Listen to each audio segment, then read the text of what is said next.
Hi, this is Dodger, and you're watching my show. It's apparently supposed to be the hottest day that we've had in LA in a while, so in protest, I'm wearing a vest and drinking hot coffee today. You know, until I can't stand it anymore. It's fall, guys. My Oregonian sensibilities are telling me that it should be a lot colder than mid to high 90s. That is ridiculous. So for gaming news, let's talk about the Diablo 3 patch. It's launching today, so depending on what region you're in, the servers are going to be down for maintenance throughout the day so that they can incorporate it into the game. The actual patch itself has always been kind of confusing to me. I know that they put the notes up on the 1st, I believe.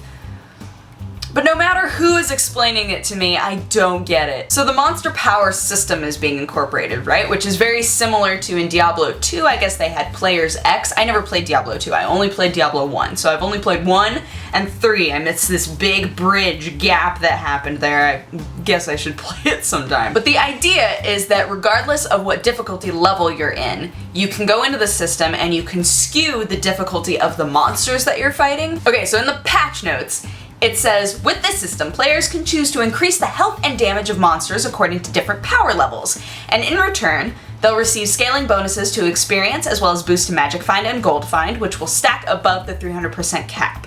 The option can be adjusted separately for normal, nightmare, hell, and inferno difficulties. I guess what I can't quite wrap my mind around is what is the point of having these different difficulty levels if you can just go in and change things anyway? Like, can you go into a really hard difficulty and then make it so that all of the monsters are super easy? I don't get it. I don't know, maybe one of you can explain it to me. And I know that this isn't the only thing that's happening in this patch, but it's the one that makes me go, what? So the new Skyrim patch 1.8 came out yesterday, and people are starting to scrounge through the code, see if they can find clues, hints to figure out where the next DLC might take place, and I think that people are starting to put puzzle pieces together. I'm not about to be like, oh, this isn't a rumor, this is definitely fact, because obviously, anytime someone's like, well, I saw in the code here that they mentioned mustaches, so I bet that this entire thing will have to do with Mustache Island. It doesn't make any sense. But within the patch, there are references to locations,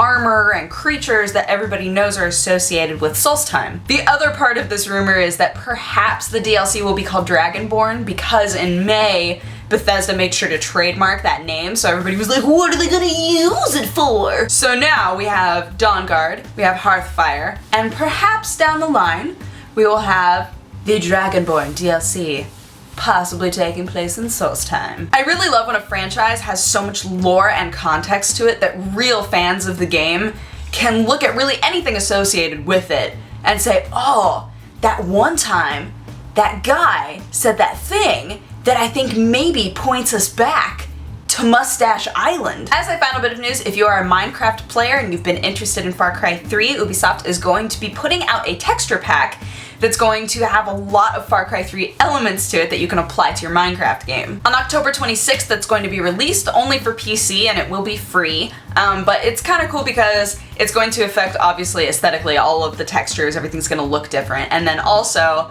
they're going to incorporate different locations and characters from Far Cry 3 into the Minecraft game. Now, amongst all of the people who are either sick of Minecraft or think that Far Cry 3 is going to be awful, I think that this is actually really good marketing. It'll be something fun, it's a good juxtaposition, and it's free. It's not like it's going to automatically apply to your game. You get to choose whether or not you want to try it out. So, I don't think that there's really any reason to complain. Also, guys, I think that we're all forgetting how awesome it would be if you were playing Far Cry 3 and suddenly creepers. I know that it's probably not actually going to happen, but if you could put creepers in Far Cry 3, that would be really great. Anywho, that is my show. Thank you so much for watching. If you have a positive or negative response, feel free to leave it in my comment section. And if you want to have coffee with me, you can click wherever I put the annotation and it'll take you to my other channel.